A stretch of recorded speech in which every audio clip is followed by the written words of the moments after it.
Hey, it's Melody. Welcome to A SANER Spin on Crazy, episode 9. This week I am answering a reader's question, and I have it here. This is a reader who prefers to remain anonymous. She's in Florida. I was diagnosed with bipolar in November 2010. It has been a struggle to accept this disorder because of all the stigma. Tell me about it.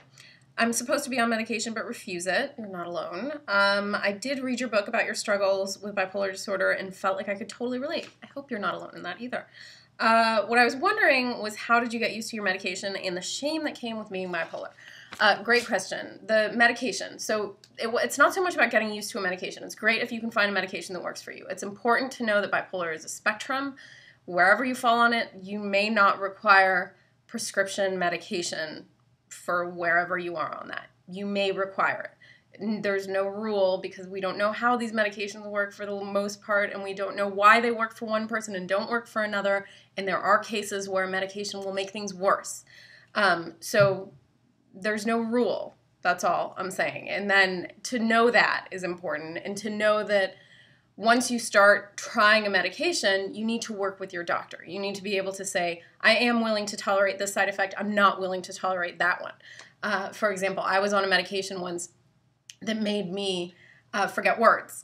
Specifically, I forgot, this was sort of the last straw for me, I forgot the word for fork in English. I remembered it in Spanish and in Farsi, but I was in Ohio at the time, so it didn't really help me that I remembered it in Spanish and Farsi, despite the fact that I think everyone in this country should probably learn Spanish at this point. But regardless, I decided it was the last straw. As a writer, somebody who does a lot of public speaking, it's probably important that I remember words when I need them.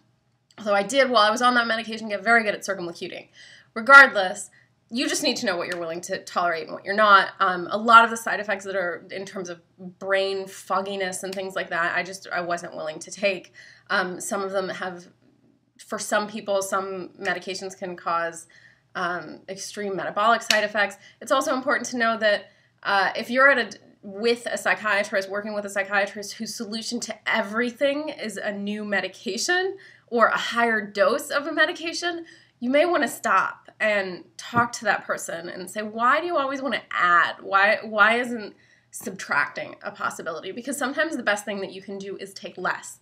And you should never be started on more than one medication at a time, unless you're in an extreme emergency. And you should, it's just trying one thing at a time, because then you don't know which one's working, whether it's the combination of the two or it's just, and you shouldn't be started on high doses of medication. And I've seen all of these things happen. And I'm not a doctor, but I will tell you it's better to be slow and conservative as much as you can, especially with these kinds of medications that can have such harsh side effects. So that said, it's important to just advocate for yourself. So that's what I got used to doing, is advocating for myself and educating myself. How I got used to the shame, I think past the shame. I'm not ashamed anymore. And I was for a long time, so I'm proud and happy to say that that's a fact now, that I'm not ashamed. And a lot of that had to do with talking to my friends and family, and being open and doing what I'm doing now. I'm not saying everybody needs to go on national television or write a book or do any of that kind of stuff about it. Definitely not everyone needs to do that. But what helped me more than anything was talking about it and finding out that my friends and my family members were a lot more accepting when they were educated, and a lot more helpful. They were a source of support for me. So that, I mean, just finding a support system that, and people who are willing to educate themselves.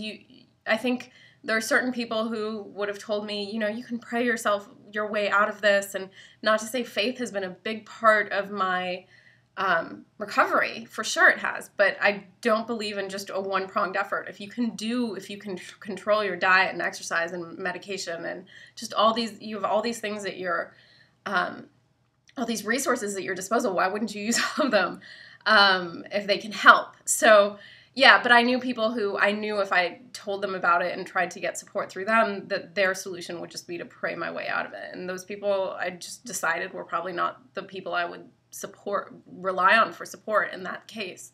So yeah, and I write about it in the book, and I call this group of people who I talk to my guardian council, which is a play on the Iranian government's guardian council. Mine is nothing like that. My guardian council is amazing. Just friends and family who actually support me. And if you can find those people, do it. That's all I'm saying. That has been really helpful to me. So that said, I will see you next week. It's already been 5 minutes. Thank you so much for watching, and I guess I'll see you later. Bye.